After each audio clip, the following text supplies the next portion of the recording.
नमस्कार, चैनल खबर तक में आपका स्वागत है। मैं हूं शेषलता यादव और अब नजर डालते हैं आज की प्रमुख खबरों पर। अलवर एनएबी थाना पुलिस ने क्षेत्र में अलग अलग जगह अवैध शराब के खिलाफ कार्रवाई करते हुए 3 लोगों को गिरफ्तार किया है।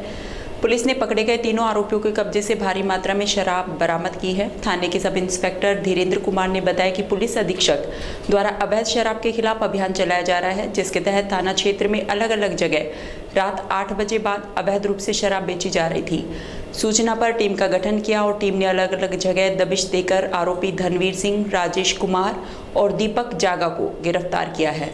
तीनों आरोपियों के कब्जे से शराब बरामद की गई। पकड़े गए तीनों आरोपी रात 8 बजे बाद अवैध रूप से शराब बेचने का कारोबार करते हैं, जिन पर आबकारी एक्ट के तहत मुकदमा दर्ज कर कार्रवाई की गई है। कल शाम को श्रीमान एसएचओ साहब के निर्देशन में अलग अलग पुलिस टीम गठित करके और थाना इलाका एनईबी में अलग अलग जगह दबिश देकर अवैध शराब के खिलाफ कार्रवाई की गई, जिसमें एनईबी क्षेत्र के धनवीर सिंह, मुंशी सिंह जाति राजपूत बेला को अवैध शराब के साथ पकड़ा और मौके पर ही गिरफ्तार किया गया और प्रकरण दर्ज किया गया। इसके तुरंत बाद दूसरी दबिश जो दूसरी टीम के द्वारा दी गई वो दिवाकरी मोड़ पर दी गई, जहां राजेश कुमार बालाराम जाति बैरवा निवासी मालाखेड़ा को देसी व अंग्रेजी शराब के साथ पकड़ा, जिसका प्रकरण दर्ज किया गया। इसके अलावा एक प्रकरण और दर्ज किया, दीपक जागा पुत्र मुकेश जागा को देसी शराब के साथ पकड़ा और उसके खिलाफ भी प्रकरण दर्ज किया गया। अलवर एडीजे नंबर 3 न्यायालय ने घर में घुसकर महिला की फावड़ी से गला काटकर हत्या करने के मामले में आरोपी को आजीवन कारावास और 40,000 के जुर्माने से दंडित किया है। विशिष्ट लोक अभियोजक विजय कुमार सोगात ने बताया कि परिवादी हरिश्चंद्र निवासी केसरोली ने थाना उद्योग नगर में 6 मार्च 2020 को शिकायत दी थी कि वह रामगढ़ से अपना काम कर शाम को वापस अपने घर आया तो उसकी पत्नी नर्मदा घर के कमरे में मृत अवस्था में पड़ी हुई थी और गले पर गहरी चोट थी और कमरे में खून पड़ा हुआ था। घर का सामान भी चोरी हुआ मिला, जिस पर पुलिस ने हत्या का मुकदमा दर्ज कर अनुसंधान किया और आरोपी इमरान पुत्र पप्पू में निवासी केसरोली के विरुद्ध धारा 302, 394, 449 आईपीसी में न्यायालय में चालान पेश किया। विचारण अभियोजन की ओर से 20 गवाह के साक्ष्य पेश कर और 33 दस्तावेज प्रदर्शित कराए गए और विचारण में आई साक्ष्य से साबित हुआ कि आरोपी इमरान के पिता पप्पू ने परिवादी की जमीन बांटे पर ली हुई थी और परिवादी का मकान भी खेत में था। घटना से 3 माह पूर्व आरोपी इमरान ने मृतका के घर से कुछ रुपए और जेवर भी चोरी किए थे, जिसको मृतका नर्मदा ने चोरी करते हुए आरोपी इमरान को देख लिया, जिस पर गांव के लोगों को एकत्रित किया और इमरान ने गांव के लोगों के सामने चोरी को स्वीकार की और चोरी का माल वापस लौटा दिया। पंचायत में चोरी का इल्जाम लगाने की बात को लेकर आरोपी इमरान रंजिश रखने लगा। आरोपी को पता था कि मृतका का पति हरिश्चंद्र अपने काम से रामगढ़ जाता है और उसकी पत्नी नर्मदा घर पर अकेली रहती है। घटना के दिन बारिश होने पर घर के पास लोगों की आवाजाही नहीं थी और आरोपी ने इसका फायदा उठाते हुए घर में घुसकर नर्मदा की फावड़ी से गर्दन पर वार कर उसकी हत्या कर दी और उसके जेवर चुरा ले गया। थोड़ी दूर रहने वाले श्री राम नाम के व्यक्ति ने आरोपी इमरान को घटना के वक्त मृतका के घर में घुसते और बाहर फावड़ी हाथों में लाते हुए देखा। फॉरेंसिक जांच में कमरे में पड़े हुए खून भी मृतका के पाए गए थे, जिस पर न्यायालय ने आरोपी को आजीवन कारावास की सजा सुनाते हुए 40,000 रुपए के जुर्माने से दंडित किया है। आज एक एमआईए थाने में मुकदमा दर्ज हुआ था। परिवादी हरिश्चंद्र ने एक मुकदमा दर्ज कराया था एफआईआर नंबर 117/20 कि वो सुबह किसी काम से रामगढ़ गया था, शाम को वापस आया तो उसकी पत्नी घर में मृत अवस्था में मिली और खून बिखरा पड़ा था, जिस पर एमआईए थाने में एफआईआर नंबर 117/20 धारा 302 में मामला दर्ज हुआ और बाद अनुसंधान मुलजिम इमरान के विरुद्ध न्यायालय में चालान पेश हुआ, जिसमें विचारण के दौरान अभियोजन पक्ष की ओर से 20 गवाह और 33 दस्तावेज प्रदर्शित कराए गए। न्यायालय ने अभियुक्त इमरान के द्वारा मृतक परिवादी की पत्नी नर्मदा की हत्या फावड़ी से गला काट कर करने की बात साबित पाई, जिसके लिए इमरान को आजीवन कारावास से और 40,000 रुपये के जुर्माने से दंडित किया। भारतीय कम्युनिस्ट पार्टी शहर कमेटी ने अपनी 8 सूत्रीय मांगों को लेकर देना बैंक स्थित कम्युनिस्ट पार्टी कार्यालय के बाहर नारेबाजी करते हुए प्रदर्शन किया। कम्युनिस्ट पार्टी के नेताओं ने बताया कि नगर परिषद द्वारा बकाया पट्टों का निस्तारण नहीं हो पा रहा है। ऐसे में नगर परिषद को शीघ्र ही लोगों को पट्टे जारी कर उनका निस्तारण किया जाए। रामलीला मैदान में अंडर पार्किंग का निर्माण कार्य होना चाहिए। इसके अलावा शहर में साफ सफाई का कार्य अच्छे से हो तथा रात के समय सड़कों पर नहीं जलने वाली रोड लाइट की व्यवस्थाओं को दुरुस्त किया जाए। शहर में घूम रहे आवारा पशुओं को पकड़कर कांजी हाउस पहुंचाया जाए जिससे कि सड़कों पर दुर्घटना नहीं हो। इसके अलावा प्रताप स्कूल में गंदा पानी बारिश के दिनों में भर जाता है, इसलिए नाले का निर्माण कार्य होना चाहिए जिससे कि स्कूल में पानी नहीं भरे। इन सभी मांगों को लेकर नगर परिषद के खिलाफ विरोध प्रदर्शन किया गया। आज हम यहाँ नगर परिषद इसलिए आए हैं कि जो शहर की समस्याएं हैं वो लगातार दिन पर दिन बढ़ती जा रही हैं। लगातार समाचार पत्रों में और मीडिया में लगातार ये खबरें आ रही हैं कि शहर में जो आवारा पशुओं की स्थिति है, रोड लाइटों की जो स्थिति है, सफाई की जो स्थिति है, लगातार बिगड़ती जा रही है।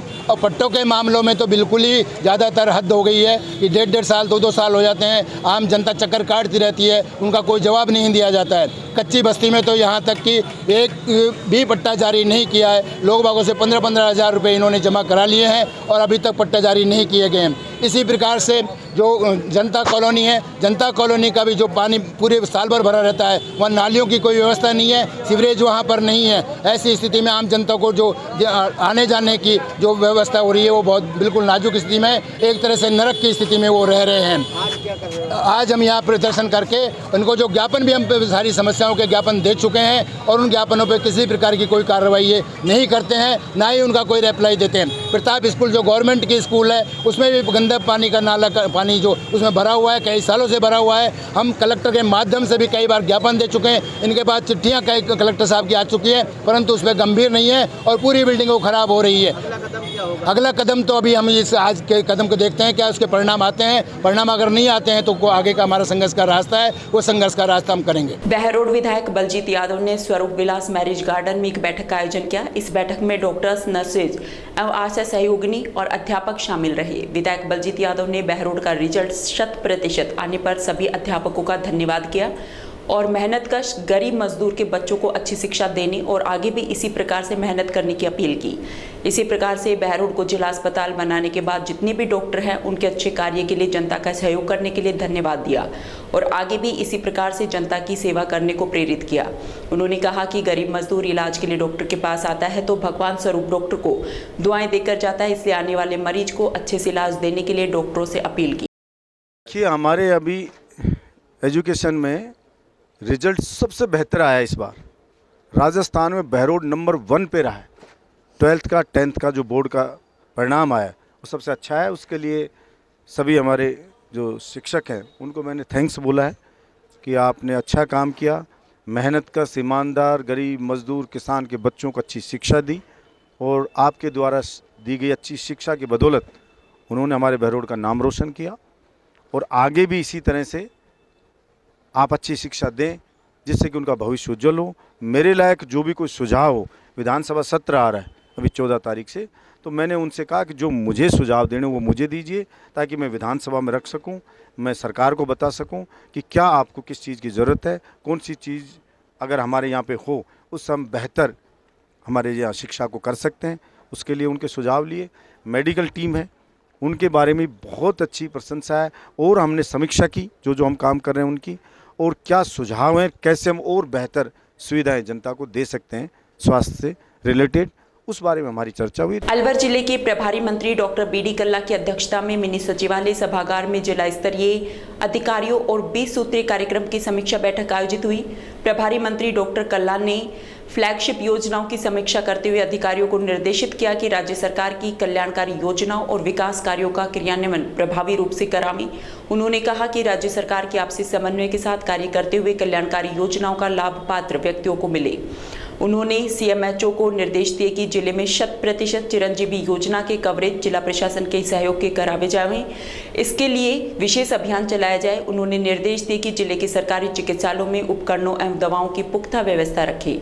चिरंजीवी योजना में क्लेम बुक करें, इससे आने वाली राशि से चिकित्सालयों में उपकरण एवं सिविल कार्य किए जाएं। उन्होंने निर्देश दिए कि शुद्ध के लिए युद्ध अभियान के तहत जिले में विशेष अभियान चलाकर मिलावटखोरी के विरुद्ध कार्रवाई कर लगाम लगाएं। उन्होंने निर्देश दिए कि वर्षा ऋतु में मच्छर जनित व मौसमी बीमारियां नहीं फैले, इसके लिए चिकित्सा विभाग व्यापक स्तर पर गतिविधियां करे। उन्होंने निर्देश दिए कि चिकित्सा विभाग में चिकित्सकों एवं स्टाफ के खाली पदों की सूची तैयार कर जिला कलेक्टर को उपलब्ध कराए तथा जिन स्थानों पर पद खाली हैं वहां पर अस्थायी व्यवस्था करवाएं। प्रभारी मंत्री डॉक्टर कल्ला ने डीएसओ को निर्देश दिए कि 1 महीने में प्रक्रियाधीन उचित मूल्यों की दुकानों का चयन कार्य पूर्ण करें। अन्नपूर्णा योजना के तहत वितरित किए जाने वाले राशन किट के लिए निविदा प्रक्रिया शीघ्र पूर्ण कर 25 जुलाई से वितरण कार्य प्रारंभ कराएं। उन्होंने सीडीईओ को निर्देश दिए कि शिक्षा का अधिकार अधिनियम आरटीई के तहत आने वाली परिवेदनाओं के निराकरण हेतु जिला स्तर पर एक सेल गठित करें। निःशुल्क यूनिफॉर्म योजना के तहत जिन विद्यार्थियों के जनाधार कार्ड नहीं होने या तकनीकी समस्या होने पर उन विद्यार्थियों के सिलाई के रुपए उनके खाते में नहीं जाने की स्थिति में स्कूल विकास एवं प्रबंधन समिति के खाते में राशि डालकर ऐसे विद्यार्थियों की यूनिफॉर्म की सिलाई कराई जाए।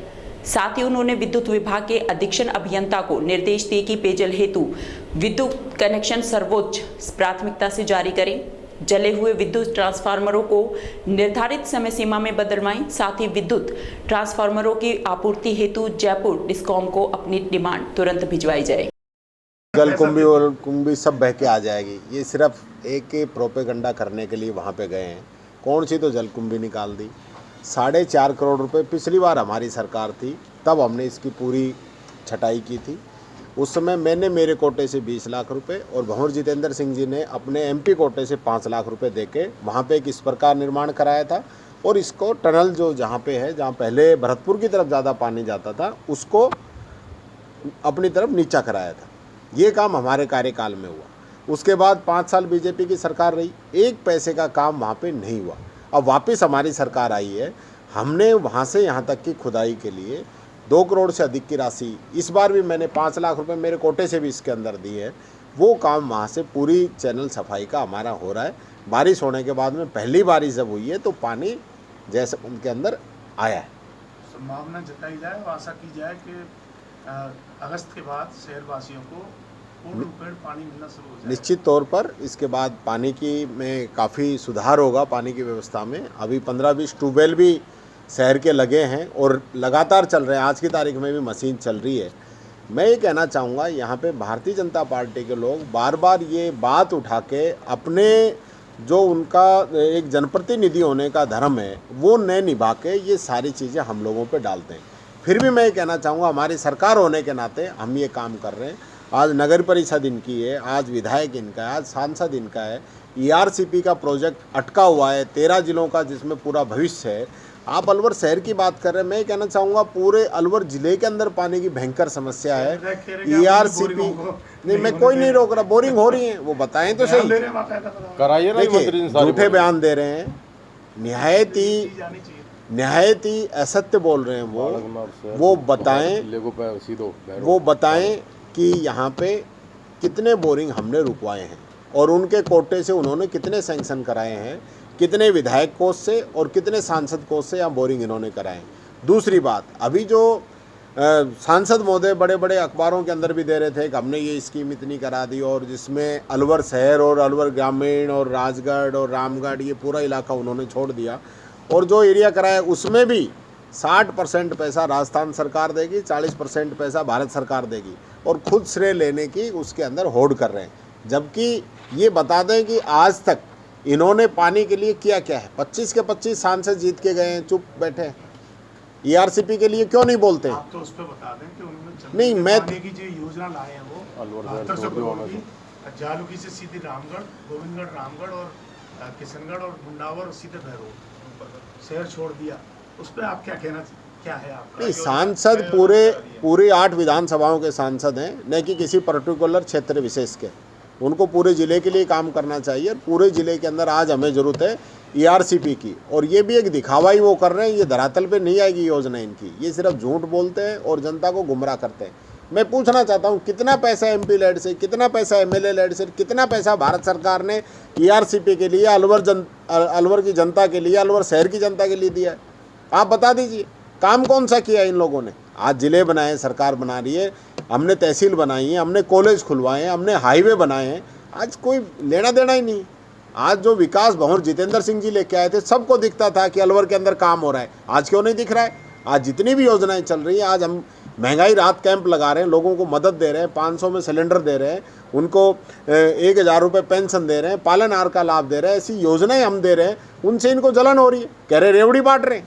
अगर ये रेवड़ी है क्या? ये रेवड़ी है क्या? गरीब को सम्मान देना, उसकी मदद करना, उसकी आर्थिक स्थिति को सुधारना रेवड़ी है तो हम रेवड़ी बांटेंगे और भी बांटेंगे। आज बीजेपी बौखलाई हुई है, क्योंकि जितने भी इनके सर्वे हैं उसके अंदर राजस्थान, मध्य प्रदेश, छत्तीसगढ़ सब के अंदर कांग्रेस की सरकार आ रही है। ये घबरा गए हैं, हिंदू मुस्लिम इनका चल नहीं रहा है, बजरंगबली का सोटा वापस इनके टिक गया है, इसलिए इनको कुछ सूझ नहीं रहा है कि हम करना क्या है। आगामी दिनों विधानसभा सत्र आ रहा है, क्या उम्मीद करते हैं कि अलवर के लिए भी कुछ सौगातें मिलेंगी? अलवर के लिए सौगातों में कोई कमी नहीं छोड़ी है, एक जिले के 3-3 जिले कर दिए। पांडुपुल जाने वाले यात्रियों को बहुत ही जल्दी पांडुपुल का जो है, बहुत ही जल्दी वो मामला थोड़ा ये जो हमारा सरिस्का का जो है, ये नेशनल पार्क है, कई जगह फाइल जाती है, उसके बावजूद वो हो रहा है। मुख्यमंत्री जी की जो घोषणा है 100% लागू होगी, बहुत ही जल्दी लागू होगी। आप मानते हैं कि ये सांसद और जो विधायक जी जो कहते हैं राजनीतिक केवल बयानबाजी है? देखिए, पूरी जो भाजपा पार्टी है, बीजेपी, बहुत झूठी पार्टी, इसमें जो भी मेंबर हैं सब लोग ऐसा ही करते हैं। आज पूरे देश के अंदर जीडीपी गिरती जा रही है, महंगाई बढ़ती जा रही है। इनने कहा ना डॉलर रुपया बरोबर कर देंगे, डॉलर रुपया बरोबर कर दिया क्या? 2 करोड़ युवाओं को रोजगार हर वर्ष देंगे, दे दिया कि इन्होंने? दे दिया क्या? आतंकवाद खत्म कर दिया हो, भ्रष्टाचार खत्म कर दिया हो, 15 लाख खाते में डाल दिया हो, क्या किया है? कुछ नहीं किया। ओ इतने बड़े बड़े भाषण, मेरे भाइयों बहनों 15-15 लाख खाते में आ जाएंगे, आगे आपके तो आ ही गए होंगे। आगामी दिनों में अभी जो उम्मीद की जा रही है, क्या आपकी तरफ से प्रयास रहेंगे अलवर जिले को और आगे? हम चाह रहे हैं कि अलवर जिला संभाग बने, और ERCP की जो परियोजना भारत सरकार ने रोक रखी है, उसके लिए मुख्यमंत्री जी अपने स्तर पर उसको बनाने का काम शुरू कर दिया है। उन्होंने पिछले बजट के अंदर 10,000 करोड़ रुपए उन्होंने सैंक्शन किए, जिसमें से 9600 करोड़ रुपए खर्च हो चुके हैं। नवनेरा बांध आधा बन चुका है। इस बजट के अंदर भी मुख्यमंत्री जी ने 13,000 करोड़ रुपए ERCP के लिए सैंक्शन किए हैं, उसका भी काम चल रहा है। भारत सरकार मदद करती तो 2 साल में ये काम हो जाता, ये नहीं करेंगे, हमारी सरकार अकेला करेगी, और अगली बार जब हम जीत के आएंगे तब इस काम को हम पूरा करेंगे। अब शायद 4-5 साल लगेंगे। DLOs की मीटिंग ली गई, उसमें जनप्रतिनिधियों के साथ हमने विचार विमर्श करके और 20 सूत्रीय आर्थिक कार्यक्रम की समीक्षा की। इसमें अलवर जिला 8 सूत्रों में A कैटेगरी में है, 2 में C और 4 में D कैटेगरी में है। तो उसमें 2 पॉइंट तो वृक्षारोपण के हैं, जो वृक्षारोपण होते ही वो फिर A डिग्री में आ जाएगा। कुछ के टारगेट्स अभी तक मिले नहीं हैं, इसलिए ही टारगेट्स को सामने रखते हुए हम लोग चल रहे हैं। कुल मिलाकर स्थिति काफ़ी ठीक है। फ्लैगशिप योजनाओं में मुख्य रूप से ये जोर दिया गया कि एक तो शुद्ध के लिए युद्ध में बहुत प्रभावी ढंग से काम करना चाहिए, ताकि लोगों को शुद्ध चीज़ें मिल सके। जो डिपो खाली हैं उनको 2 महीने के अंदर अंदर चयन करके नए डिपो होल्डर्स बनाए जाएं, ताकि लोगों को वहाँ पर रियायती दर पर सामान मिल सके, और सरकार की अन्य योजनाएं जो है, अन्नपूर्णा योजना वगैरह, इसका लाभ मिल सके। इसके अतिरिक्त कुओं को कनेक्शन देने की बात हुई। राहत कैंपों में जिन जिन लोगों के रजिस्ट्रेशन हुए हैं उनकी जानकारी ली गई। प्राय जितने भी जागरूक लोग हैं उनका सबका रजिस्ट्रेशन हो चुका है, बहुत मामूली रजिस्ट्रेशन बाकी है। मुख्यमंत्री चिरंजीवी योजना में भी करीब 90% करीब लोगों का रजिस्ट्रेशन हो चुका है। लेकिन जो लोग इनकम टैक्स देते हैं अथवा जिन कैटेगरीज़ का फ़ायदा जिनको नहीं मिल रहा है, उनको हर साल रिन्यू कराना पड़ता है। उसके लिए ये कहा गया है कि एक ऐसा ऐप बनाया जाए जिससे उनको जैसे ही उनका 1 वर्ष पूरा होता है उनको सूचना दे दी जाए, भाई आपको दोबारा 800 रुपये भरने हैं। वो जो लोग पैसे वाले हैं या इनकम जिनकी ज़्यादा है, इस योजना का लाभ उनको भी मिल रहा है। आज मान लीजिए कोई आदमी 25 लाख का बीमा कराए तो उसको 60,000 से लेकर 1 लाख रुपए तक भरने पड़ते हैं साल की स्वास्थ्य बीमा योजना में। इसमें 800 रुपये में ही वो कवर हो जाता है। तो इन सब बातों का ध्यान रखते हुए उनको हमने निर्देश दिए कि एक ऐसा ऐप बनाओ जिससे जैसे ही नवंबर या दिसंबर का महीना आए उनको उससे पहले ही सूचना हो जाए कि भी आपको अपनी किस्त 800 रुपये की भरनी है। कुल मिलाकर के मुख्यमंत्री चिरंजीवी योजना के अंतर्गत भी सरकारी अस्पतालों में, प्राइवेट हॉस्पिटलों में जो इलाज हुए हैं उनका ब्यौरा मांगा गया, दवाइयाँ कितनी हैं, जांचें कितनी हैं, इन सब की जानकारी ली गई। और इसके साथ साथ जो फ्लैगशिप योजनाओं में पेंशन तत्काल भरी जानी चाहिए, जिन्होंने एप्लीकेशन दे रखी है उनकी पेंडेंसी नहीं रहनी चाहिए। पालनहार योजना का पैसा जो डीबीटी के माध्यम से ट्रांसफ़र हुआ है इसमें कोई वंचित नहीं रहना चाहिए। इसी प्रकार सरकार की अनेक योजनाएं जिनमें डीबीटी के माध्यम से पैसे जमा होता हैं उन योजनाओं का भी अधिक से अधिक लाभ लिया जाना चाहिए। बैंकों का जो ऋण देने का काम है वो लगभग 10% के करीब है। तो शीर्ष बैंक के अधिकारी को जो पीएनबी के हैं उनको कहा गया है कि वो जिला कलेक्टर के साथ तमाम बैंकों के अधिकारियों की एक मीटिंग कराएं, क्योंकि 50,000 का जो लोन देने में भी उनको दिक्कत हो रही है। तो मैंने कहा कि ये इसको आप इम्प्रूव करो। यानी 15,000 लोगों ने एप्लीकेशन दी, उसमें लगभग 1700 लोगों को ही लोन मिला है। ये लगभग 10% 11% के करीब आता है।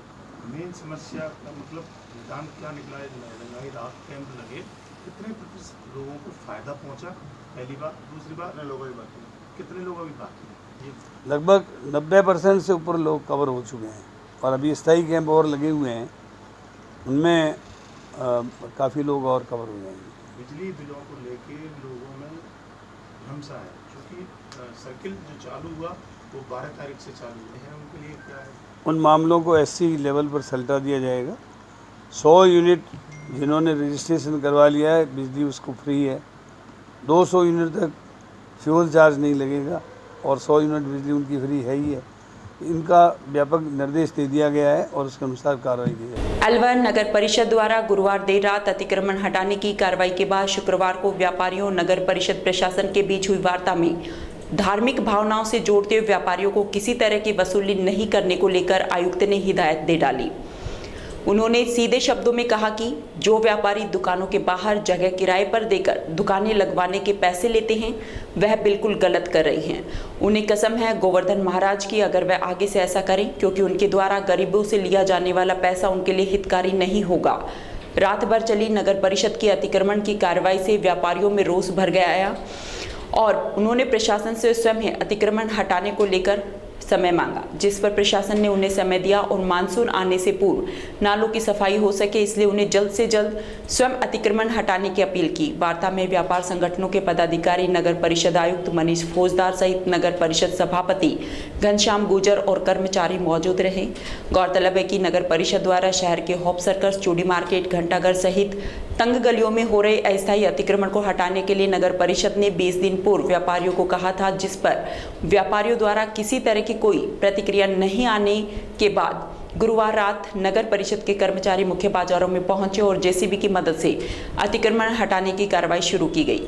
शुरुआती दौर में तो व्यापारियों का किसी तरह का विरोध नहीं रहा, लेकिन शुक्रवार सुबह जैसे जैसे व्यापारी अपनी दुकानों पर पहुंचे तो वहां का मंजर ही कुछ और था और व्यापारियों में आक्रोश पनपता गया, जिसके बाद व्यापारी होप सर्कस पर इकट्ठे हुए और स्वयं अतिक्रमण हटाने की मांग लेकर नगर परिषद पहुंच गए, जहां पर करीब 1 घंटे चली बैठक में व्यापारियों ने माना कि हाँ, उनके द्वारा अतिक्रमण किया हुआ है और इस अतिक्रमण से कोई घटना हो जाने के दौरान प्रशासन किसी तरह से मदद नहीं कर सकता, क्योंकि इन तंगलियों में ना तो गाड़ियां पहुंच सकती और ना ही आमजन पैदल चल पाता है। आप सभी को पता है कल जो अतिक्रमण हटाने की कार्रवाई हुई, पूर्व चेतावनी जारी 20 दिन पहले भी की गई थी, कल दोपहर में भी गई थी, उसके बाद अतिक्रमण हटाया गया और तकरीबन 75% के आसपास हमने अतिक्रमण हटाया था। सुनने में आया कुछ लोग दोबारा करने की कोशिश कर रहे हैं और कुछ अतिक्रमण हमारा शेष है।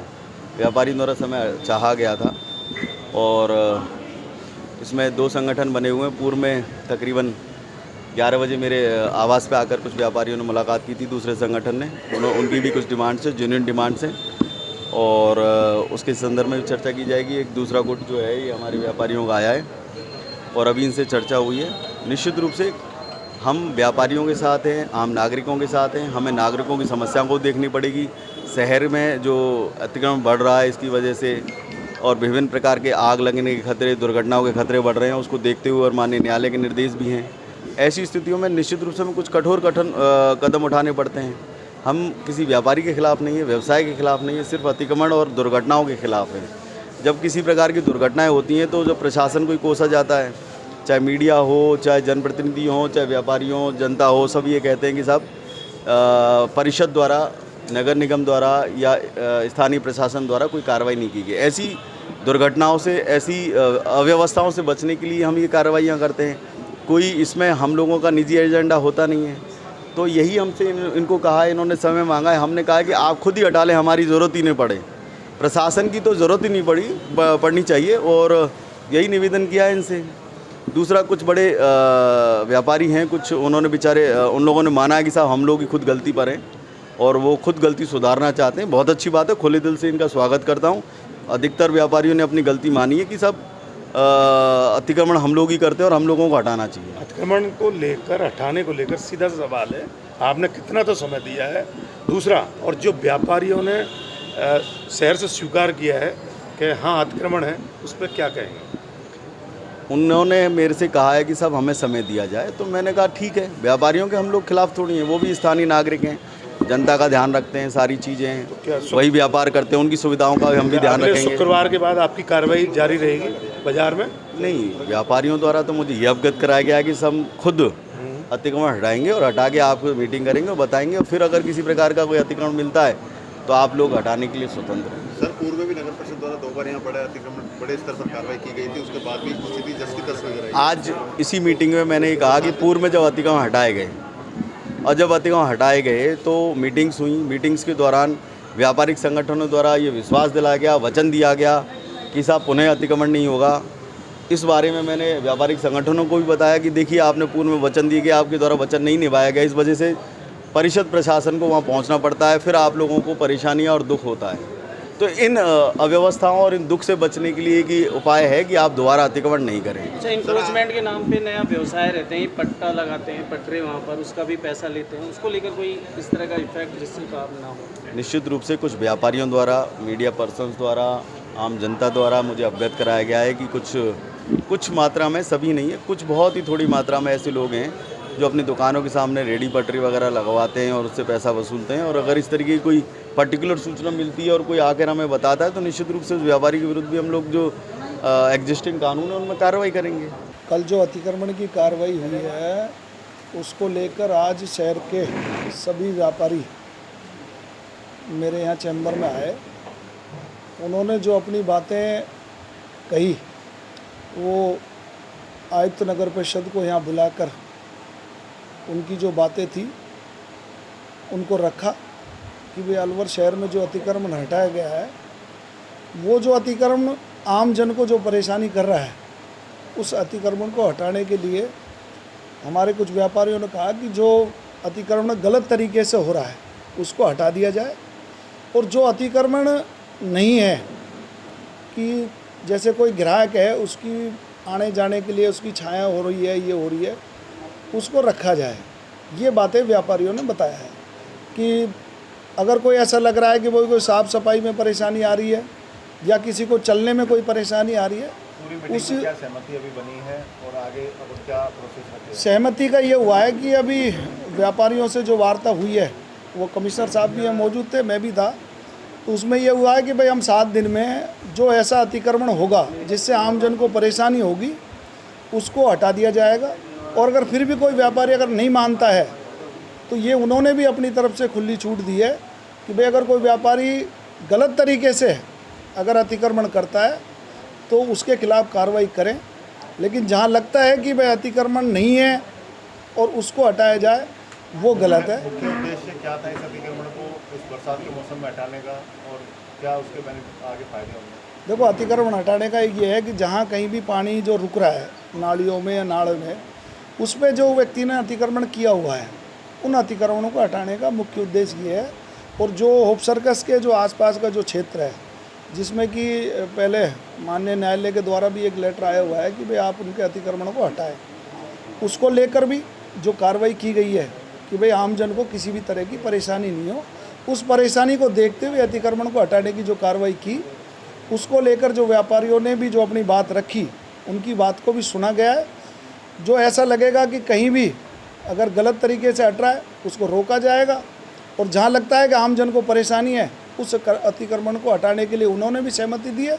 उस पर कार्रवाई के लिए कहा है कि भाई 7 दिन में जो ऐसा होगा वो स्वतः ही उस अतिक्रमण को हटा लेंगे।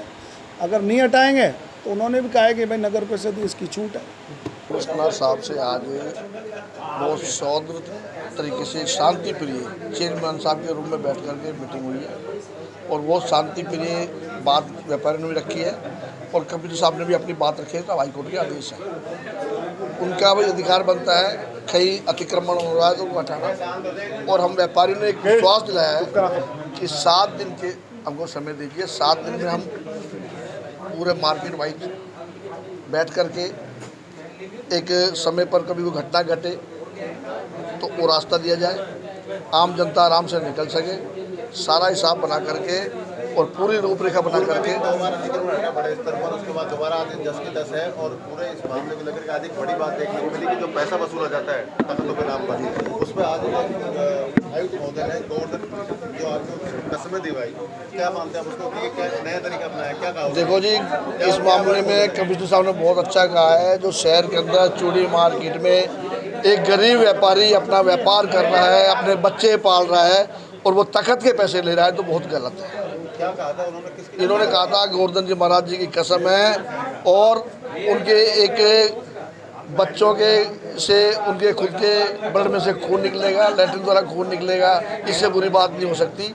और मैं कहता हूँ जो ऐसा कर रहे हैं वो बहुत गलत हैं, और ऐसे 10-5% व्यापारी हैं, हम भी मानते हैं। हम समझते हैं कि उनको बिल्कुल से जो पैसा ले रहे हैं उनसे पैसा नहीं लें, और तख्त वाले को अगर उनको लगता है कि वह अपने बच्चे पाल रहा है तो अपनी दुकान के आगे जगह देना चाहता है दे, वो भी प्रशासन के हिसाब से, क्योंकि आम जनता को किस तरह की परेशानी ना हो। और मैं आपके द्वारा सभी व्यापारी बंधुओं से निवेदन करना चाहूँगा कि ये ना समझें कि प्रशासन द्वारा ये अतिक्रमण जो हटाया जा रहा है बंद कर दिया गया, बंद नहीं किया गया है। सिर्फ टाइम दिया गया है, इनकी गाड़ी सुबह शाम निकलेगी भी डेली। ये 5-7 दिन में अपने आप को संभाल लें और सही रास्ते पर आ जाएं, जिससे कि आपको और हमको किसी को परेशानी ना हो। एकलिंग महादेव की अनुकंपा से 12 जुलाई से होने वाली शिव महापुराण कथा की तैयारियां जोरों से चल रही हैं। यह कथा श्री संत भारतीय सामाजिक सेवा संस्था के द्वारा विजयनगर मैदान में आयोजित की जाएगी। वहीं 11 जुलाई को एकलिंग महादेव मंदिर से विशाल कलश यात्रा का आयोजन भी किया जाएगा। वहीं 8 जुलाई को समिति के द्वारा शाम 4 बजे एक वाहन रैली का आयोजन किया जा रहा है। ये रैली शहर के मुख्य बाजार और मुख्य मार्गों से निकाली जाएगी। रैली के माध्यम से आयोजित होने वाली शिव महापुराण कथा की जानकारी लोगों को दी जाएगी। हम आए एक लिंगेश्वर महाशिव मंदिर में, जहां पर अलवर में आयोजित होने वाले महाशिव पुराण की तैयारियां चल रही हैं, जिसको लेकर कल एक रैली निकलने जा रही है। तो पूछते हैं कि कल की रैली को लेकर क्या तैयारियां चल रही हैं। नमस्कार। नमस्ते। कल की रैली को लेकर क्या तैयारियां हैं? श्री शिवाय नमस्तुभ्यम। कल भगवान भोलेनाथ के एकलिंग महादेव मंदिर से जन चेतना वाहन रैली प्रारंभ की जाएगी। जो वाहन रैली यहाँ से प्रारंभ होकर bus stand, Ashoka talkies, Tripolia, Ghantaghar होते हुए काशीराम चौराहा, और काशीराम चौराहे से बिजली घर सर्किल होके और वापस नंगली सर्किल होकर एकलिंग महादेव पर आकर समापन हो जाएगी। इसके बाद हमारी 11 तारीख को भव्य कलश यात्रा जो तकरीबन 5100 महिलाओं को साथ लेकर होने जा रही है, उसकी तैयारियां पूरी जोर शोर से चल रही हैं।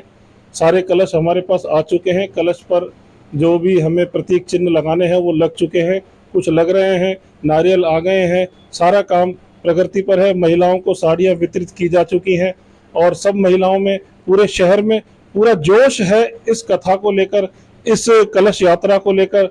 और मैं कह रहा हूँ, मेरा विचार है कि यह कलश यात्रा और यह शिव महापुराण की कथा अलवर ही नहीं पूरे राजस्थान के इतिहास में एक बहुत बड़ी और भव्य महापुराण और कलश यात्रा रैली होगी। इसके लिए हमारा पूरा श्री संत सामाजिक सेवा संस्थान के सभी सदस्य पूरे जोर शोर से पूरी मेहनत और लगन के साथ इस कार्य में लगे हुए हैं।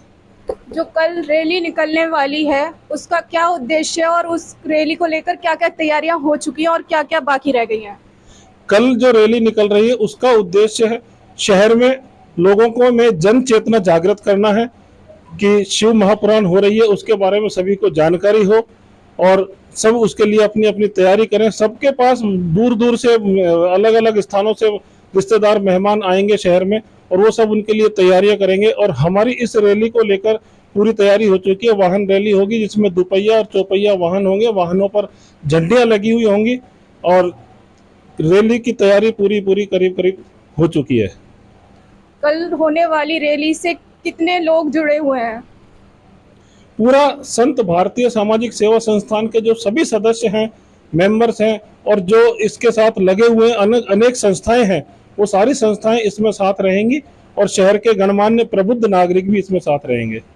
कल होने वाली रैली के अलावा भी कुछ और कार्यक्रम है? कल तो खाली एक रैली का ही कार्यक्रम है, उसके अलावा फिर अगला कार्यक्रम 11 तारीख को ही है, कलश यात्रा का। तो ये थी आज कल होने वाली रैली से जुड़ी जानकारी। मैं भारती खबर तक चैनल से। भिवाड़ी के फूलबाग थाना क्षेत्र स्थित एक निजी ग्रुप हाउसिंग सोसाइटी में गत देर रात संदिग्ध परिस्थितियों में एक 35 वर्षीय युवक ने अज्ञात कारणों के चलते प्लास्टिक की रस्सी से फांसी के फंदे से लटक कर जान दे दी, जिसकी सूचना सोसाइटी के मेंटेनेंस डिपार्टमेंट को दी। वही मेंटेनेंस डिपार्टमेंट ने घटना की सूचना भिवाड़ी पुलिस को दी। सूचना पाते ही फूलबाग थाना पुलिस की सब इंस्पेक्टर रजनी सिंह मौके पर पहुंची और शव को फंदे से नीचे उतारकर जिला अस्पताल की मॉर्चरी में रखवाया और परिजनों को सूचित किया। जानकारी के अनुसार मृतक चरण सिंह चौधरी खैरतल क्षेत्र के गांव मातोर का निवासी है, जो भिवाड़ी में पिछले 8-10 साल से अकेला ही अपने फ्लैट में रहकर प्राइवेट कंपनी में इंजीनियर का काम करता था। मृतक खैरतल में एक इंस्टीट्यूट भी चलाता था। पुलिस उपाधीक्षक के अनुसार चरण सिंह चौधरी के परिजनों के आने के बाद मामले में जो रिपोर्ट दी जाएगी उसी के आधार पर रिपोर्ट दर्ज की जाएगी। पुलिस यह भी जानकारी जुटा रही है कि घटना के पीछे कारण क्या रही। पुलिस उपाधीक्षक सुजीत शंकर आईपीएस ने अल सुबह सोसाइटी में पहुंच घटनास्थल का मुआयना भी किया। लोगों से जानकारी जुटाते हुए घटना के पीछे रहे कारणों को भी खंगाला जा रहा है। बहरहाल पुलिस परिजनों के आने के बाद शव का मेडिकल बोर्ड से पोस्टमार्टम करवाया जाएगा। पुलिस को कुछ अहम सुराग भी हाथ लगे हैं जो जांच का विषय बताए जा रहे हैं। पुलिस द्वारा हर पहलू को ध्यान में रखते हुए जांच की जा रही है। सुबह कॉल आई मैड के थ्रू कि भाई 203 में किसी ने सुसाइड कर लिया है। फिर पुलिस में हमने सूचना दे दी, पुलिस आ चुकी है, वो अपनी कार्रवाई कर रही है। क्या नाम है मृतक का, कहाँ का रहने वाला था? चरण सिंह चौधरी नाम है और ये खैरतल के पास मातोर गांव में उसका निवासी है। कितने दिनों से यहाँ रह रहा है? करीबन ये 4-5 साल से रह रहा है। यहाँ रहकर क्या कर रहा था? कोई प्राइवेट से इसकी जॉब है और कुछ दिन का कोई इंजीनियरिंग इंस्टीट्यूट भी चलाते हैं लोग। रामगढ़ पंचायत समिति के गांव नांगलटप्पा में दलित बस्ती में महिलाओं को पीने के पानी की किल्लत का सामना करना पड़ रहा है, क्योंकि महिलाओं को एक ही पानी की सप्लाई पे कई घंटों प्रतीक्षा करने के बाद पीने का पानी नसीब होता है। हालात यह है कि पीने के पानी के लिए कई बार तो महिलाओं में विवाद तक उत्पन्न हो जाता है। नांगलटप्पा की आक्रोशित महिलाओं ने पीने के पानी की मांग को लेकर रामगढ़ एसडीएम अमित कुमार वर्मा को ज्ञापन सौंपा। ज्ञापन के माध्यम से मांग रखी थी जल जीवन मिशन योजना के अंतर्गत गांव में पीने के पानी की समस्या दूर कराई जाए। साथ ही बताया कि जल जीवन मिशन योजना के अंतर्गत जो पानी की टंकी बना रखी है उसकी सप्लाई के बीच में से कुछ दबंग लाइन डालकर खेतों में सिंचाई कर रहे हैं और दलित बस्ती की महिलाओं को पानी की किल्लत झेलनी पड़ रही है। एसडीएम से अनुरोध किया कि मौके पर जांच कर दबंगों के खिलाफ कार्रवाई की जाए। पानी की समस्या और रोड की भी समस्या हमारे यहाँ पे नल टंकी बनी हुई है, 2-4 दिन नल में चालू कर देते हैं, पानी नहीं आता, इसलिए हम यहाँ समस्या लेकर आए। पानी आ क्यों नहीं रहा, क्या कारण है? नल छोड़े ना, बीच में बंद कर देते हैं। एक सरकार 3 बोर कटवाई हुई है, उसमें जब पानी। ग्राम नांगलटप्पा में लोग पानी से परेशान है। जल जीवन मिशन योजना के तहत टंकी बनी हुई है, घर घर जो नल हैं वो लगे हुए हैं, लेकिन उनको पीने का पानी उपलब्ध नहीं हो रहा है और उससे लोगों को भारी परेशानी का सामना करना पड़ रहा है। और हम कई बार यहाँ आ चुके हैं, वीडियो साहब के पास, एन साहब के पास कई बार निवेदन कर चुके हैं, लेकिन आज तक उसका कोई सोल्यूशन नहीं हुआ। महिलाएं पानी के लिए परेशान हैं और लोग बिल्कुल पानी से त्रस्त हैं, क्योंकि पीने का पानी उपलब्ध नहीं हो रहा है। कारण क्या है? कारण ये है कि कुछ लोग जो हैं वो रास्ते में ही पानी को रोक लेते हैं और कई सिंचाई का काम में लेते हैं और वहाँ पूरे गांव में पानी तक पहुँच नहीं पाता है। अच्छा, उसको सिंचाई काम में ले रहे हैं? जी, पहले भी उनको अवगत करा दिया था इस मामले को लेकर, लेकिन अभी तक कोई ध्यान नहीं दिया, ना उसकी कोई जांच ना कार्रवाई की। लेकिन अभी सारी महिलाएं हैं और सभी लोग पानी से परेशान हैं, इसलिए हमें यहाँ आना पड़ा है जनता के पास। पूर्व मंत्री डॉक्टर जसवंत सिंह यादव का वाल्मीकि समाज ने पुतला दहन कर थाने में रिपोर्ट दर्ज कराई है। इसके पीछे वजह है कि 5 जुलाई को उनके बेटे मोहित यादव के जन्म दिवस पर आयोजित हुए कार्यक्रम के दौरान पत्रकार वार्ता में उन्होंने वाल्मीकि समाज पर टिप्पणी की थी। पत्रकार वार्ता में उनसे पूछा गया कि आपके बेटे मोहित और राहुल गांधी दोनों अमेरिका से पढ़े हुए हैं, लेकिन राहुल गांधी को कुछ और ही कहा जाता है, जिस पर डॉक्टर जसवंत यादव ने उस पत्रकार को कहा कि माननीय, आपको ज्ञान नहीं है, अमेरिका के अंदर तो वाल्मीकि भी रहते हैं, झाड़ू लगाने वाले भी रहते हैं, लेकिन वहाँ वही लोग जाते हैं जो बुद्धिमान होते हैं, वहाँ बुद्धिहीन लोग नहीं रहती, सिफारिशें नहीं जाते, हिंदुस्तान के लोगों का मेरिट के आधार पर सिलेक्शन होता है। वाल्मीकि समाज पर टिप्पणी करने को लेकर शुक्रवार को समाज के लोगों ने पूर्व मंत्री डॉक्टर जसवंत यादव का पुतला फूंका और पुलिस थाने में रिपोर्ट दर्ज कराई। सब अपने बेटे पोतों जन्मदिन मनाते हैं, पूरे देश भर में मनता है, उनको आलोचना किसी बात की नहीं, निंदा नहीं करते हैं। लेकिन उनसे एक पत्रकार ने पूछा इस जसवंत साहब कि महेंद्र यादव कहता है कि साहब वो अमेरिका में तो राहुल ने पढ़ा लिखा है, राहुल ने पढ़ा है, तो उसने कहा कि महेंद्र तो बावड़ा है। पत्रकार आप भी बावड़े हो क्या? आप तो पत्रकार, आखिर अरे अमेरिका में तो भंगी भी जाता है, झाड़ू वाले भी जाते हैं, भंगी भी पढ़ते हैं, उनकी हमारा लेवल एक है क्या? मतलब इस तरह की अभद्र एक जाति सूचक पूरी दलित समाज के प्रति ये बोला है। हर किसी एक तक, हर धर्म के, हर मजहब के, हर देश की जाते हैं। देश में अमेरिका ही वीटो पावर देश है, सब देश की जाते हैं, हमारी कोई फील नहीं होती। लेकिन जाति विशेष का एक भंगी शब्द कि जो रामायण बनाई वो गुरु वाल्मीकि ने बनाई, वो भी तो भंगी था। आज अम्बेडकर जो था वही दलित था, जिसने देश संविधान बनाया। जो आपका भगत रविदास वो भी दलित था, अब सज्जन कैसा वो भी दलित था।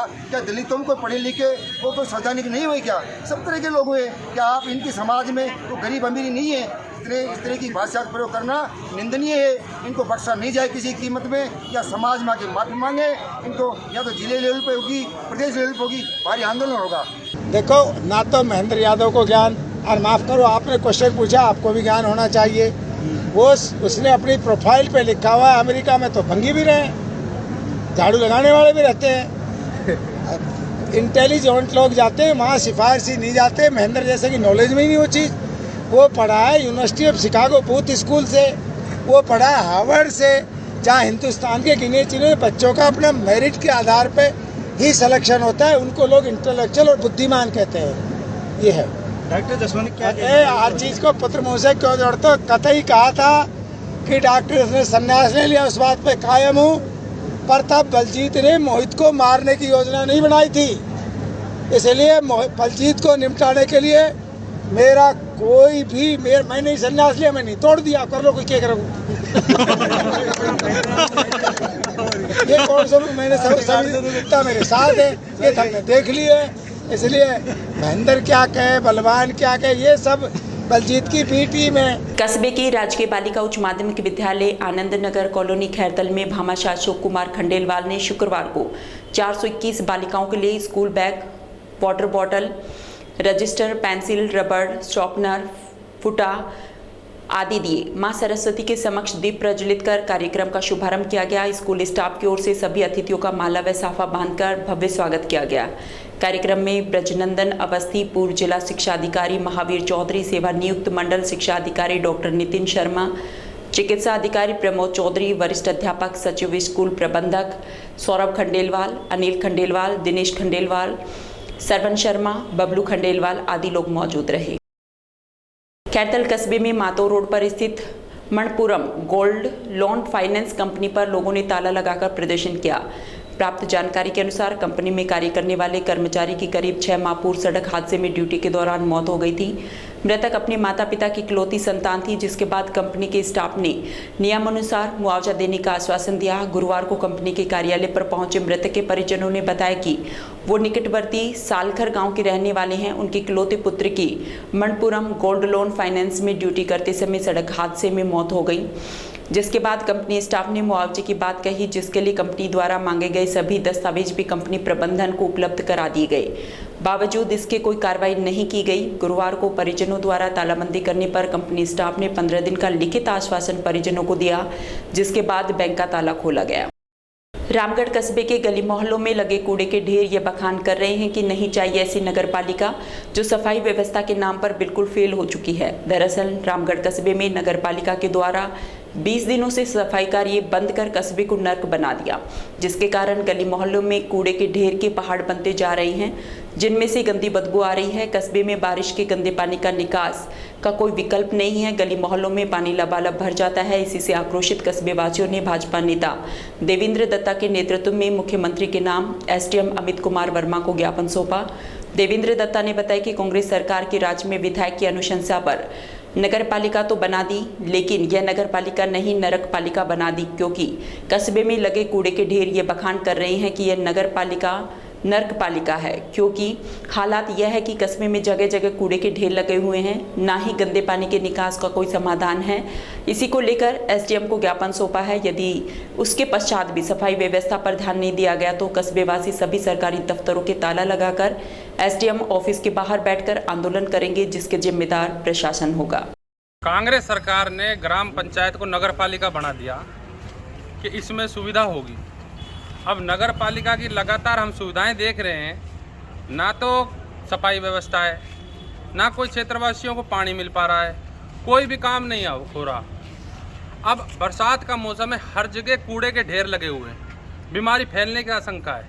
पहले हम कोरोना जैसे दौर से गुजरे हैं, उस कोरोना जैसे दौर में हमने इस महामारी को देखा है, लोग कैसे तड़प तड़प कर गए हैं इस बीमारी से, और फिर वही कूड़ा फैल रहा है, फिर ऐसी ही बीमारियां फैलेंगी। तो सरकार जो इसकी ओर ध्यान नहीं दे रही, नगर पालिका इसकी ओर ध्यान नहीं दे रही, विधायक यहाँ का इसकी ओर ध्यान नहीं दे रहा, इसको लेकर आज सभी क्षेत्रवासी आए हैं और ज्ञापन दिया है। आज ज्ञापन दिया है, यदि हमारी मांग अब पूरी नहीं होती है, सफाई व्यवस्था चालू नहीं होती है, पानी व्यवस्था चालू नहीं होती है, तो पूरा रामगढ़ कस्बा इसी एसडीएम कोर्ट पर यहाँ पर धरना देगा और इन सब डिपार्टमेंटों में ताला लगा देगा। जब ये डिपार्टमेंट काम ही नहीं कर रहे, लोगों के लिए कोई सुविधा ही नहीं है, हमारी आवश्यकताओं की पूर्ति नहीं हो रही, हम दुख पा रहे हैं, तो ऐसे डिपार्टमेंटों का, ऐसे प्रशासन का और ऐसी सरकार का हम क्या करें। समाचारों में वक्त तो चला अब एक छोटे से ब्रेक, आप देखते रहिए खबर तक।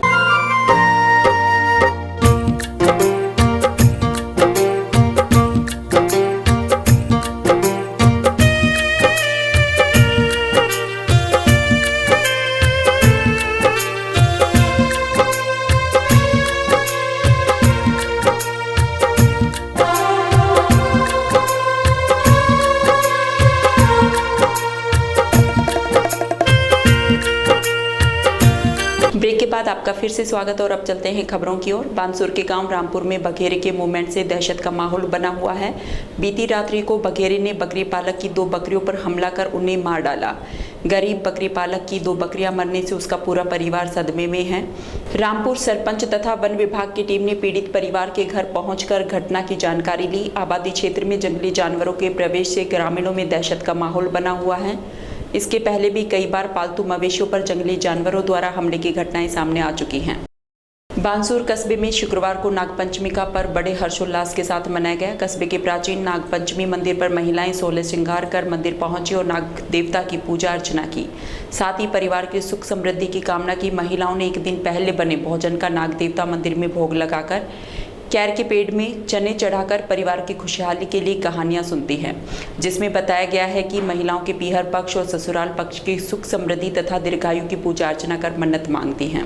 हिंदुओं में बहुत सारे फेस्टिवल होते हैं। सावन का बहुत पहला त्यौहार आज पवित्र महीना स्टार्ट हो गया है, तो आज हम नाग पंचमी का त्यौहार मना रहे हैं। ये त्यौहार हमारे लिए बहुत इंपॉर्टेंट है। हम आज अपने पीहर के लिए और ससुराल के लिए दोनों के लिए बहुत सारी विश मांगती है। भोलेनाथ की गले का हार जो है नाग देवता, उनसे आज हम विश करते हैं हमारे पीहर में और ससुराल में खुशहाली बनी रहे। बानसूर उप जिला अस्पताल ने प्रदेश स्तर के लक्ष्य प्रोग्राम में 1 नंबर का दर्जा प्राप्त किया है। कार्यक्रम में उप जिला अस्पताल प्रभारी डॉक्टर भूरा सिंह बैसला को एमडी जितेंद्र कुमार सोनी के द्वारा शील्ड तथा प्रस्तुति पत्र देकर सम्मानित किया गया। डॉक्टर भूरा सिंह बैसला ने बताया कि लेबर रूम तथा ऑपरेशन थिएटर की लक्ष्य गाइडलाइन की बेहतरीन व्यवस्था होने पर केंद्रीय टीम द्वारा 2022 निरीक्षण के दौरान 98% सही पाया, जिसके सम्मान में उन्हें 1 जुलाई डॉक्टर्स डे पर प्रदेश स्तर के चिकित्सकों के सामने शील्ड तथा स्थिति पत्र देकर सम्मानित किया गया, जिसका श्रेय उन्होंने हॉस्पिटल के सभी कर्मचारियों को दिया है। राज्य सरकार के द्वारा माननीय एमडी साहब श्री जितेंद्र कुमार सोनी द्वारा हमें स्टेट लेवल पर एक चिकित्सा दिवस पर लक्ष्य प्रोग्राम में सम्मानित किया गया। उसमें 98% स्कोर राजस्थान लेवल पर हम प्रथम सोपान पे आए। इसके लिए मैं गायनेकोलॉजिस्ट होने के नाते आपको ये बताना चाहता हूँ कि लेबर रूम एवं ऑपरेशन थिएटर के लिए लक्ष्य की कुछ गाइडलाइंस होती हैं, स्टैंडर्डाइजेशन होता है, इन्फेक्शन प्रिवेंशन होता है, स्टैंडर्ड प्रोटोकॉल होते हैं, पेशेंट की गोपनीयता होती है, पेशेंट सेटिस्फेक्शन होता है। इन सभी बहुत सारी चीज़ों को मद्देनजर रखते हुए हमारे अस्पताल का, हमारे लेबर रूम एवं ऑपरेशन थिएटर का केंद्रीय टीम के द्वारा निरीक्षण किया गया। 2022 में निरीक्षण के दौरान हम प्रत्येक चीज पर खरे उतरे, 98% स्कोर प्राप्त किया। उसका सम्मान हमें 1 जुलाई जो चिकित्सक दिवस के रूप में भी मनाया जाता है, पूरे राजस्थान के सभी चिकित्सा बंधुओं के सामने हमें प्रथम सोपान के लिए गौरवान्वित किया, जिसकी शील्ड आपके सामने उपस्थित है। तो मैं आपको बताना चाहता हूं कि इसके लिए एज ए गायनेकोलॉजिस्ट साथ साथ में पीएमओ इंचार्ज होने के नाते हमारे लेबर रूम ऑपरेशन थिएटर एवं इंचार्ज के बीच में कोई गैप नहीं है। हमने अपनी समस्त एनर्जी इसके लिए लगाई और ये लगातार इसको सस्टेन करते रहेंगे और आपका सहयोग मिलता रहा तो एक दिन हम आने वाले समय में मॉडल उपजिला अस्पताल का भी बहुत जल्दी ही इस चीज को आपके सामने प्रस्तुत करने जा रहे हैं, जिसके लिए आप सभी का सहयोग मांगते हैं। राजगढ़ क्षेत्र की ग्राम पंचायत सुरेर में राजकीय भूमि पर अतिक्रमण किए गए अवैध निर्माण को जेसीबी की सहायता से ध्वस्त कर दिया गया। ग्रामवासियों व पीएससी सुरेर की ओर से की गई शिकायत के आधार पर उपखंड अधिकारी ओपी मीणा ने संज्ञान लेते हुए तहसीलदार जुगिता मीणा की मौजूदगी में सुरेर ग्राम पंचायत में राजकीय भूमि पर बने अवैध निर्माण को जेसीबी से ध्वस्त करवा दिया। तहसीलदार जुगिता मीणा ने बताया कि अवैध निर्माण की शिकायत काफी समय से मिल रही थी। मीटिंग के दौरान संज्ञान लेते हुए ग्राम पंचायत और पटवारियों के सहयोग से राजकीय भूमि पर अवैध निर्माण को जेसीबी से ध्वस्त किया गया। प्रशासन की ओर से अवैध निर्माण नहीं करने के लिए पाबंद किया गया। मीणा ने बताया कि अवैध निर्माण को ध्वस्त करने के लिए राजस्व टीम की ओर से करीब 3 घंटे कार्रवाई की गई। इस मौके पर नायब तहसीलदार छोटेलाल मीणा, सरपंच कानून को राम मुकेश मीणा व प्राथमिक स्वास्थ्य केंद्र के कार्मिक सहित पुलिस जाब्ता मौजूद रहा। ग्राम पंचायत सुरेर में माननीय एमएलए साहब के प्रयासों से पीएससी सैंक्शन हुई थी, जिसके लिए काफ़ी समय से लैंड की भी दरकार थी और उसी संबंध में हमने एक बार मौका देखा तो सभी ने कहा कि सब सेंटर के पास में जो खाली जगह वही अगर अलॉट हो जाती तो अच्छा रहेगा। तो इस संबंध में सम्मान्य श्रीमान एसडीएम महोदय द्वारा हमारी सभी की मीटिंग आयोजित की और उसमें निर्णय लिया गया कि जिस भी सरकारी भूमि पर किसी का अतिक्रमण है तो उसे हटाया जाए और ये भूमि जो है सार्वजनिक उपयोग के लिए आरक्षित करवाई जाए।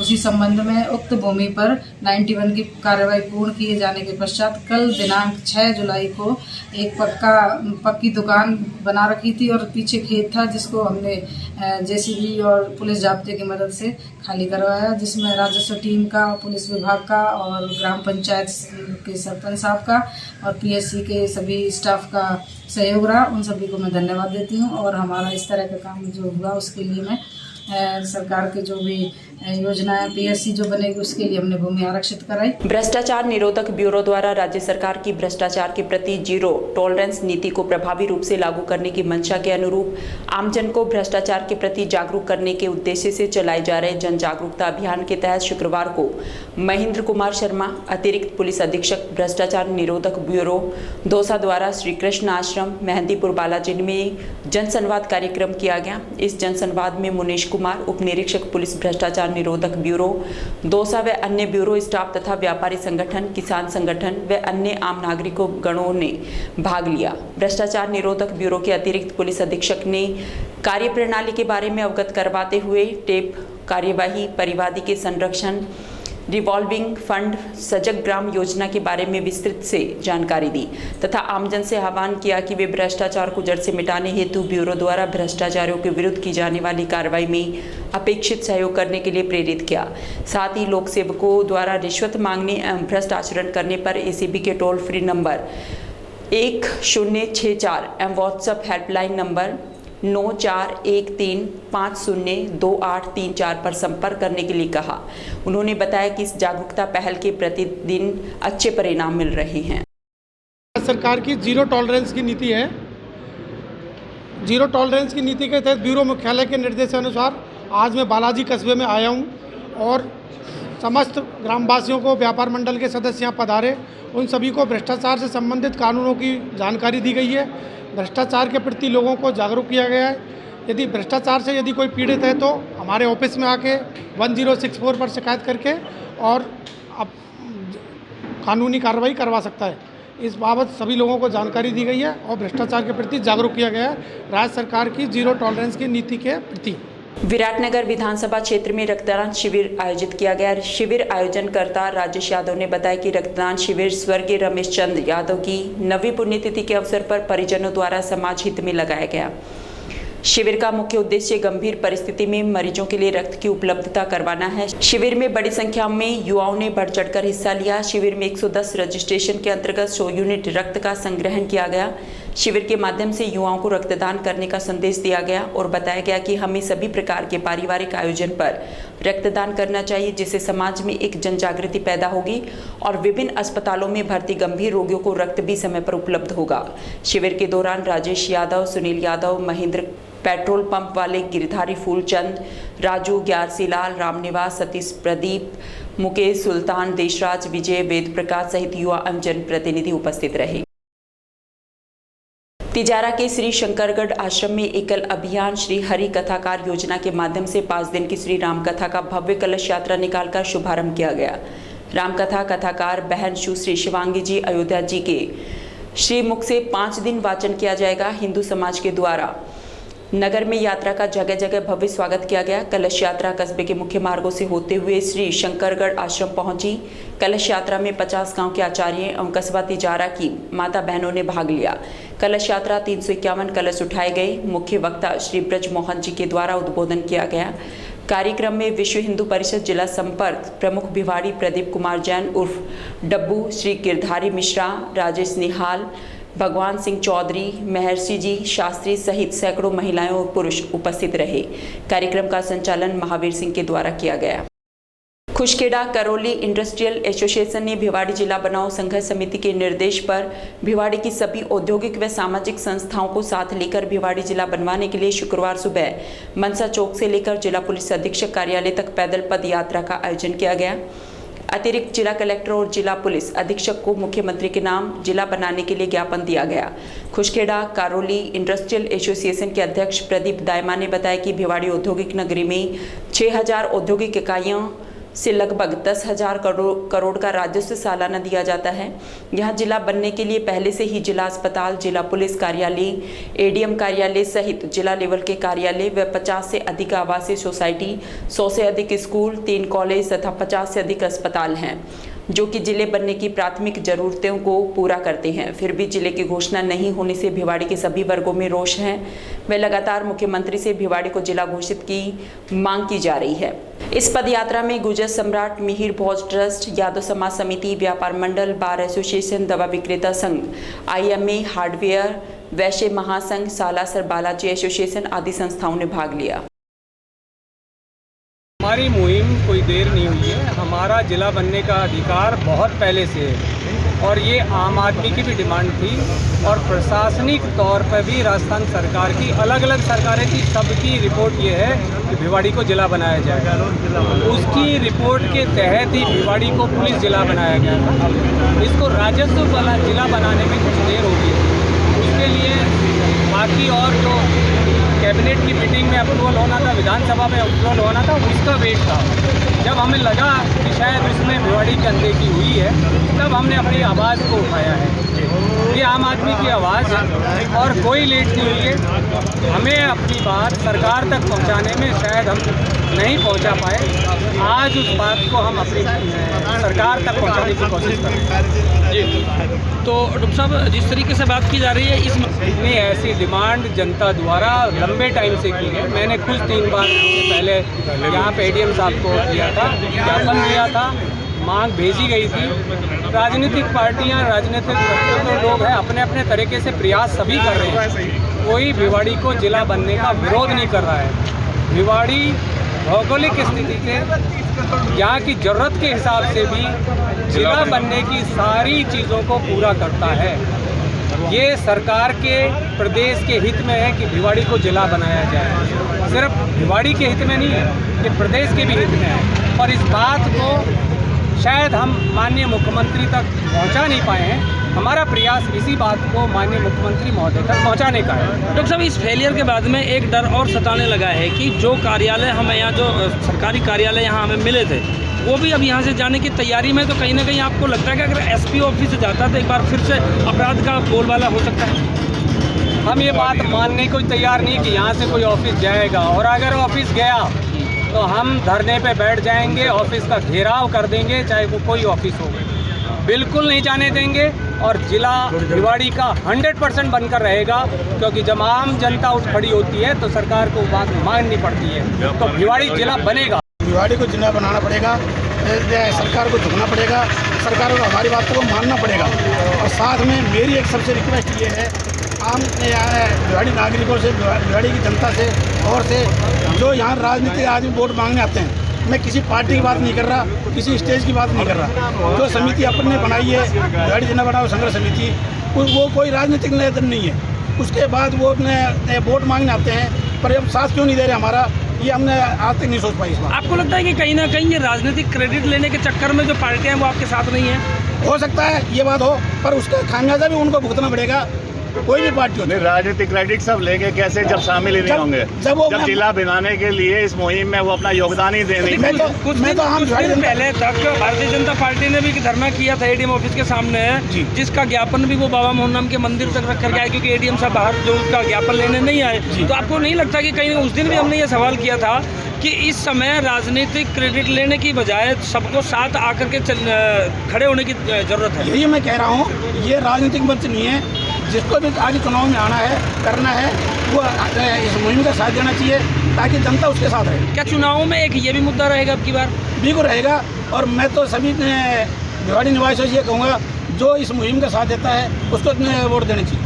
आज भिवाड़ी जिला बनाओ समिति के नेतृत्व में कुशकेड़ा करौली इंडस्ट्रियल एसोसिएशन के द्वारा पैदल यात्रा का आयोजन किया गया है, जिसमें हम मनसा चौक से एसपी ऑफिस तक जाकर वहाँ पे एसपी साहब को मुख्यमंत्री जी के नाम ज्ञापन सौंपेंगे और भिवाड़ी को जिला बनाने की मांग रखेंगे। हमारे साथ हमारे सभी सामाजिक संगठन, सभी औद्योगिक संगठन और भिवाड़ी की जितनी भी संस्थाएं हैं, सभी एकजुट एक बैनर तले जिला बनाओ संघर्ष समिति के साथ काम कर रही है। और हम सब की एक ही मांग है कि भिवाड़ी जिला बने। अध्यक्ष जी, आपको नहीं लगता है कि कहीं ये मांग बहुत तो लेट हो गई है? नहीं, ऐसा नहीं है जी। मांग हमारी पहले भी थी, मांग आज भी है, पर किसी कारणों से हमारे भिवाड़ी को जिला बनने से वंचित रखा गया है। जब भी जिलों की बात आई है, जब 5 जिलों का भी नाम की घोषणा होनी थी, तब भिवाड़ी का नाम उस लिस्ट में था।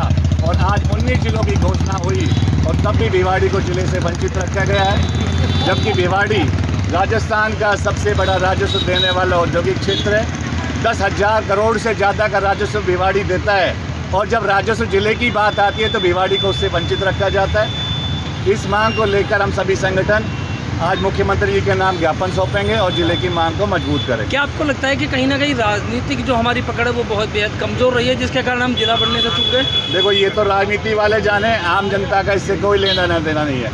आज बड़े शर्म की बात है कि औद्योगिक इकाइयों के मालिक और औद्योगिक इकाइयों में काम करने वाले श्रमिक, उनको अपनी मांग के लिए रोडों पे आना पड़ रहा है। हम तो सिर्फ इतना ही जानते हैं कि भिवाड़ी के साथ छलावा हुआ है, भिवाड़ी के साथ धोखा हुआ है। मैं डॉक्टर साहब को बहुत बहुत धन्यवाद करता हूँ कि आज इस संघर्ष समिति में हमें बुलाया है यहाँ।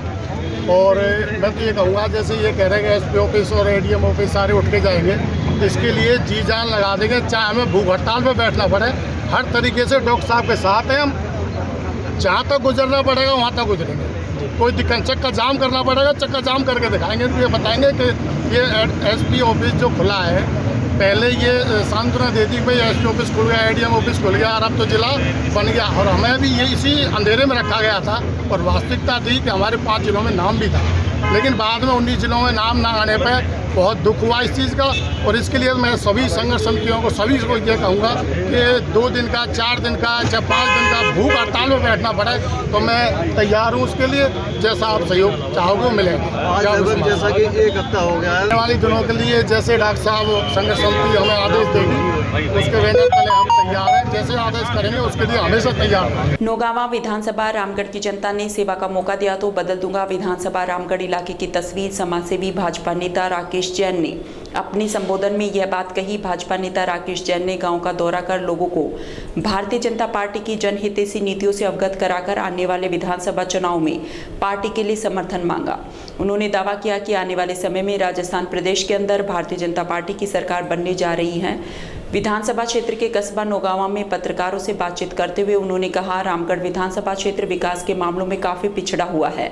यदि क्षेत्र की जनता ने उन्हें मौका दिया तो वो इलाके की सूरत और सीरत बदल देंगे। क्षेत्र के गांव बरडोद के ग्रामीणों की मांग पर सरकारी विद्यालय में वाटर कूलर देने पहुंचे भाजपा नेता ने कहा कि रामगढ़ विधानसभा क्षेत्र से उनका लगाव है। उनका इस क्षेत्र की पवित्र धरती से पुराना रिश्ता है। यहाँ की सांप्रदायिक सौहार्द यानी भाईचारे की खुशबू उन्हें बार बार खींच लाती है, लेकिन वे जब भी इस क्षेत्र में आते हैं तो यहाँ के पिछड़ेपन को देखकर निराश होते हैं।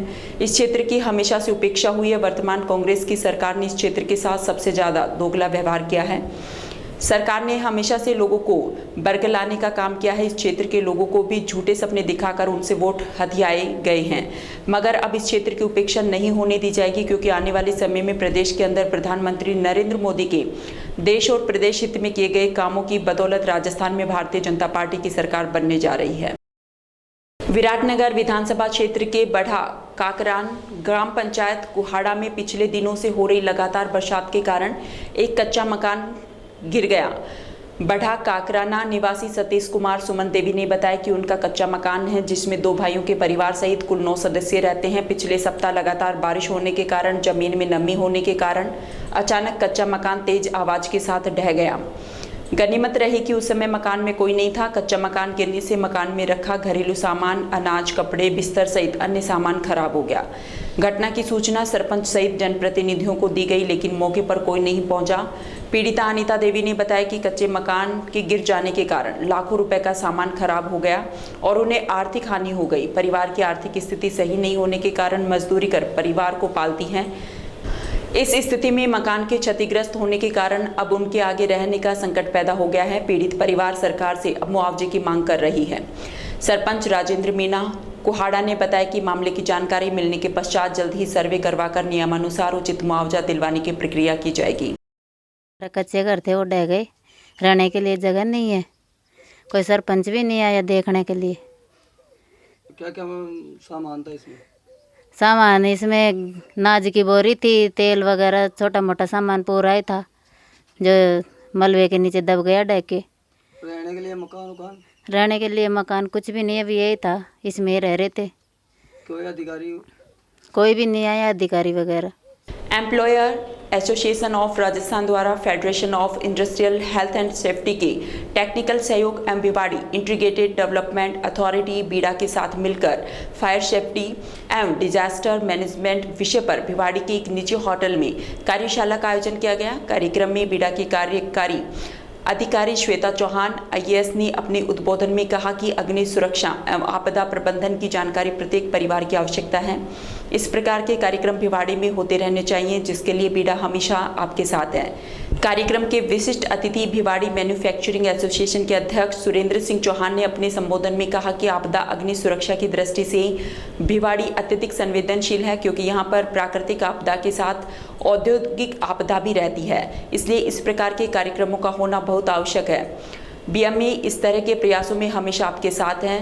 The supplier association of Rajasthan के प्रेसिडेंट NK सिंह ने आए हुए समस्त अतिथियों का स्वागत एवं धन्यवाद ज्ञापित किया। कार्यक्रम में प्रोलाइट मुंबई, पद्मिनी फायर दिल्ली ने अपने उपकरणों का प्रदर्शन किया और उपकरणों के बारे में जानकारी भी दी। इस वर्कशॉप का मुख्य उद्देश्य जो है कॉम्पिटेंसी डेवलप करना है, क्षमता का संवर्धन करना, ज्ञान का विकास करना, अभी जो नई टेक्नोलॉजी आई है उस पर चर्चा करना लॉ के बारे में बताना, क्या मैनेजमेंट को करना है, उसके बारे में क्या सरकार चाह रही है, क्या प्रशासन चाह रही है, हम किसी भी आपदा को झेलने के लिए तैयार है कि नहीं, उसके पहले की तैयारी हमारी क्या है, और हमारे यहाँ जो स्किल फोर्स हैं क्या डिजास्टर मैनेजमेंट के लिए वो उनकी ट्रेनिंग हो रही है कि नहीं।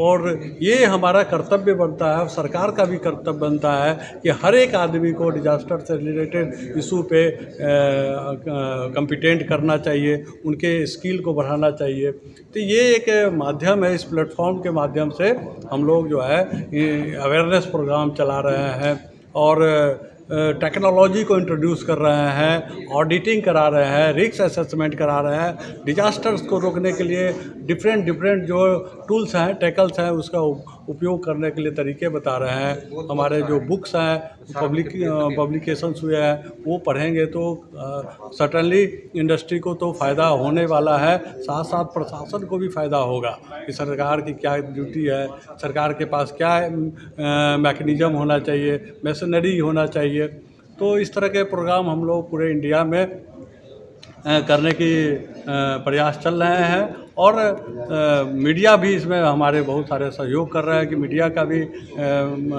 डिजास्टर को रोकने में बहुत सारा रोल है। करीब 100 इंडस्ट्रीज़ यहाँ पे पार्टिसिपेट कर रही है।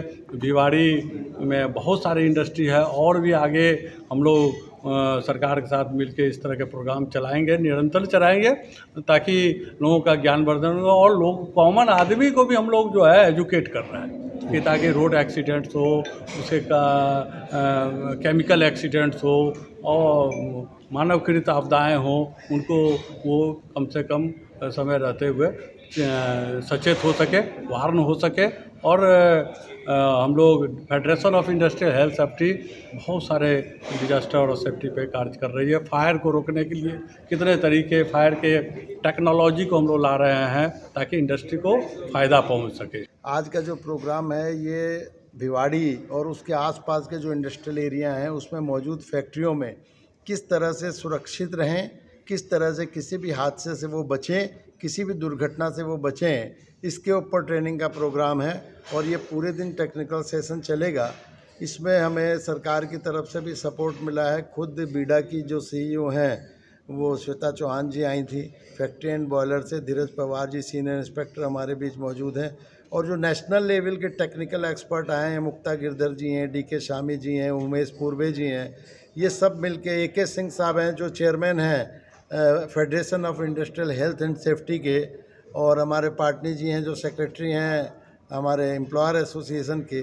हम सब मिलके जो टेक्निकल सेशन में हम चाहते हैं यहाँ पे जितने भी इंडस्ट्री वाले आए हैं, करीब 100 से ऊपर प्रतिभागी यहाँ मौजूद हैं, वो सब कम से कम इतना ज्ञान यहाँ से लेके जाएं कि वो अपने उद्योग को सुरक्षित रखें, अपने आसपास के इलाकों को सुरक्षित रखें और किसी भी हादसे से, मान लीजिए कभी कोई प्राकृतिक हादसा भी हो जाता है तो उससे कैसे बचें, अपने लेबर को कैसे बचाएं, अपनी कोई जनहानि ना हो, कम से कम धन हानि हो और फैक्ट्री सुरक्षित रहे, व्यापार सुरक्षित रहे, उद्योग सुरक्षित रहे और हमारी आम जनता सुरक्षित रहे। इसके ऊपर वो कार्य करके समाज के उत्थान में अपना योगदान दे सकें। तो ये कितने समय बाद में आपका प्रोग्राम होता रहता है सर? ये हम लोग लगभग हर इंडस्ट्रियल एरिया में करते रहे हैं और हर 3-4 महीने में ये प्रोग्राम किसी न किसी एक इंडस्ट्रियल एरिया में हम आयोजित करते रहते हैं। जयपुर में, इससे पहले जयपुर में हम कर चुके हैं और उससे पहले जोधपुर में कर चुके हैं, उदयपुर में कर चुके हैं। इस तरह अलग अलग इंडस्ट्रियल एरिया, जैसे आज निमराना वाले यहाँ आए हैं, वो कह रहे हैं साहब हमारे इंडस्ट्रियल एरिया में आप रखें। वहाँ के जो अध्यक्ष पंकज दीवान जी हैं उनसे बात हुई है, तो नेक्स्ट प्रोग्राम हो सकता है हम निमराना में भी रख सकते हैं। क्या कारण रहा कि यहाँ पर उद्योगपतियों की संख्या बहुत कम रही? क्या इसके लिए आपने कोई सूचना नहीं दी? क्या वो कुछ कारण रहा? नहीं, लगभग 100 के करीब प्रतिभागी आए हैं और हमारा टारगेट भी 100-125 ही था, क्योंकि ऐसे प्रोग्रामों में अगर आप बहुत ज़्यादा भीड़ ले लेंगे ना तो जो ज्ञान बंटना चाहिए उसमें फिर वो मज़ा नहीं आता। यहाँ से लोग सीख के जाएं और एक एक आदमी जाके 100 आदमी को ट्रेंड करे अपनी फैक्ट्री में। तो आप यहाँ की गिनती पे ना जाएं, एक एक आदमी 100 200 को रिप्रेजेंट करता है, आप उस पर फोकस करें।